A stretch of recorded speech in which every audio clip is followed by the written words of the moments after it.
अवधूत चिंतन श्री गुरुदेव दत्त श्री स्वामी समर्थ. नमस्कार मंडळी, स्वरूपम समर्थम चॅनलमध्ये तुम्हा सर्वांचं स्वागत आहे. आजच्या व्हिडिओमध्ये मी तुम्हाला सांगणार आहे की मार्गशीर्ष महिन्याच्या शेवटच्या गुरुवारी अमावस्या आहे. तर त्या दिवशी माता लक्ष्मीला प्रसन्न करण्यासाठी असा कुठला उपाय करायचा. बघा, अमावस्या म्हटलं तर हा माता लक्ष्मीचा दिवस असतो, कारण दिवाळीच्या दिवशी ही अमावस्या असते असं मी आधीच्या व्हिडिओमध्ये तुम्हाला सांगितलं आहे. आणि त्या दिवशी आपण लक्ष्मीपूजन करत असतो, माता लक्ष्मीला प्रसन्न करत असतो की वर्षभर म्हणजे पुढच्या दिवाळीपर्यंत तुमची कृपा आमच्या घरावर कायम असू द्या, यासाठी आपण लक्ष्मीपूजन करत असतो दरवर्षी, त्या दिवशी अमावस्या असूनही.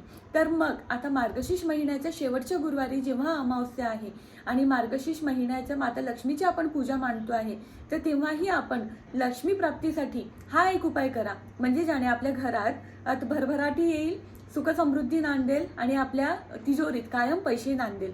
तर तो उपाय म्हणजे कुठला, तो मी आज तुम्हाला सांगणार आहे. त्यामुळे व्हिडिओ हा शेवटपर्यंत नक्की बघा. बऱ्याच लोकांना असं वाटतं की अमावस्या म्हणजे काय, तर अमावस्या म्हणजे कुठला अशुभ दिवस. पौर्णिमा हा चांगला दिवस आणि अमावस्या म्हणजे अशुभ दिवस असं बऱ्याच लोकांची मान्यता असते, पण असं काही नाही आहे. अमावस्या म्हटलं की कुठला अशुभ दिवस अशी ही मनातून तुम्ही आपल्या डोक्यातून ही गोष्ट काढून टाका. कारण लक्ष्मी मातेला प्रसन्न करण्यासाठी अमावस्येशिवाय दुसरा शुभ दिवस असा कुठला असू शकतो.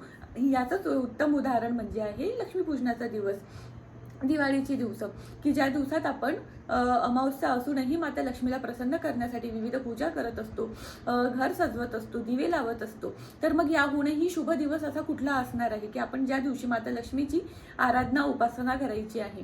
तर चला, मी आता तुम्हाला उपाय कुठला आहे ते सांगणार आहे.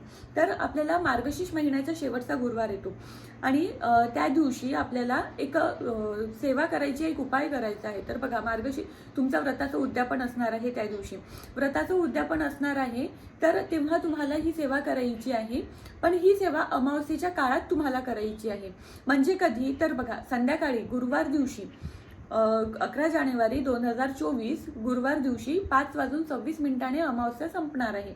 म्हणून तुम्हाला ही सेवा अमावस्या संपायच्या आधी, म्हणजे एक तर सकाळी किंवा 5:30च्या आधीपर्यंत तुम्हाला ही सेवा करायची आहे. तर सेवा म्हणजे कुठली असणार आहे, तर तुम्हाला आधी एक प्लेट घ्यायची आहे छोटीशी. ही अशी छोटीशी प्लेट घ्यायची, त्यात आपण काही तांदूळ घेतले आहे. बघा, हे दिसतंय, तांदूळ घेतले आहे. त्यानंतर याच्यावर आपल्याला 1 रुपयाचं नाणं घ्यायचं आहे.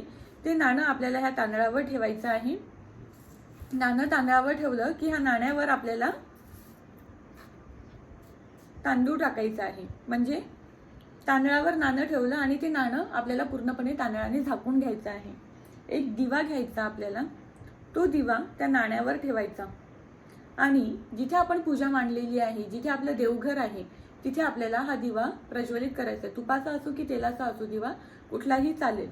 आणि हा दिवा आपल्याला प्रज्वलित करायचा आहे. दिव्याची पूजा करायची आहे. हळद कुंकू अक्षता अर्पण करून आपल्याला एक फूल व्हायचं आहे. दिव्याची पूजा करायची आहे. हात जोडून आपल्या मनात जी कामना आहे, आपल्या मनात जी इच्छा आहे, आपल्या घराच्या सुखसमृद्धीसाठी, आपल्या घराच्या भरभराटीसाठी आपण जे काही इच्छा मागणार आहोत ती आपल्याला या दिव्यापुढे मागायची आहे. आणि त्यानंतर हा दिवा आपल्याला तिथे प्रज्वलित करून देवापुढे ठेवायचा आहे. दिवा जितक्या वेळ जळला तितक्या वेळ ठीक आहे. त्यानंतर आपल्याला ही मांडणी उचलायची नाही. ही मांडणी कधी उचलायची आहे, तर आपल्याला ही मांडणी दुसऱ्या दिवशी म्हणजे शुक्रवारी आपल्याला सकाळी, जेव्हा आपण सकाळी उठून शुचिर्भूत होऊन जेव्हा आपण देवघरात देवांची पूजा करायला जाणार आहोत, त्यावेळी आपल्याला ही मांडणी उचलायची आहे. आता ही मांडणी उचलताना आपल्याला दिवा उचलला आपण, त्यानंतर हा नाणं काढलं. हा जो नाणं आहे तो आपल्याला एखाद्या लाल कपड्यात बांधून आपल्या तिजोरीत ठेवायचा आहे. जिथेही तुम्ही पैसे ठेवता, जिथे तुम्ही आपलं सोनं नाणं ठेवता, त्या ठिकाणी तुम्हाला हे नाणं ठेवायचं आहे. हा मदत करेल आपल्या घरात लक्ष्मी, आपल्या तिजोरीत लक्ष्मी आकर्षित करण्यासाठी हा नाणं आपल्याला मदत करणार आहे. मग या तांदळाचं काय करायचं, यातील काही तांदूळ जिथे पक्षी असेल, पक्ष्यांना खायला थोडे टाकून द्यायचे नाही, तर मग तुम्ही सगळेच्या सगळे तांदूळ आपल्या अन्न पुरवठ्याचा जो अन्न साठा असतो तिथे तुम्ही टाकले तरी, बाकीच्या तांदळात मिक्स केलं तरी तुम्हाला चालेल. अशा प्रकारे ही छोटीशी मांडणी आहे, छोटासा उपाय आहे जो तुम्ही करून बघा आणि त्याचा फरक काय होतो हे तुम्हाला नक्की जाणवेलच.